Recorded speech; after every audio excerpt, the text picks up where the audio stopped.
ఆయన లిరిక్స్తో ప్రాణం పోశారు. He's not only a lyric writer, he's a dancer also, speaker also. Come on. సాధ్యమైనంత సమయపాలన చేస్తాను. ఇరు తెలుగు రాష్ట్రాల మనసులతో బీటముడి పడిపోయిన ఇరుముడి సినిమా విజయోత్సవానికి విచ్చేసిన ప్రతి ఒక్కరికి నా వినయపూర్వకమైన నమస్కారాలు. శివ నిర్వాణ గారు చాలా గురుతర బాధ్యత ఈ సినిమాలో నాకు అప్పచెప్పారు. ఒకటి, ఈ ఇరుముడి అసలైన కథని మొదలుపెట్టే ముందు వచ్చే పాట, ఈ ఇరుముడి అద్భుతమైన కథని ముగించే పాట నా చేత రాయించి నాకు నా ప్రస్థానంలో ఒక గొప్ప అదృష్టాన్ని నాకు అందించారు.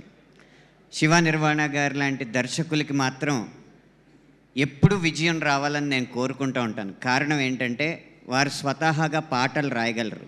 ఒకవేళ వారి సినిమా విజయవంతం కాకపోతే వచ్చి మా పొట్ట కొడతారు. కాబట్టి వారికి ఎప్పుడూ కూడా విజయాలు రావాలని మనస్ఫూర్తిగా కోరుకుంటున్నాను. మా రంగంలోకి వారు ప్రవేశించకుండా వారి సినిమాలకు మాత్రమే వారి పాటలు రాయాలని మనస్ఫూర్తిగా కోరుకుంటున్నాను. ఇక ఒక క్రికెట్ కామెంటరీలో టెండూల్కర్ గురించి గవాస్కర్ గారు మాట్లాడుతున్నారు. పక్కన కామెంటేటర్ ఇప్పుడు టెండూల్కర్ ఫామ్లో లేడు, ఎలా అంటే form is temporary, class is permanent అన్నారు. కానీ రవితేజ గారి విషయంలో form is temporary, mass is permanent. అందుకనే మళ్ళీ మళ్ళీ ఇలాంటి రహస్యం మైత్రి మూవీస్కే ఎందుకు ఇన్ని విజయాలని. దర్శకులు, నిర్మాతలు, పాలకులుగా, నటీ నటవర్గం, సాంకేతిక వర్గం, పాలితులుగా ఉండే సంస్థలు కొన్ని ఉంటాయి.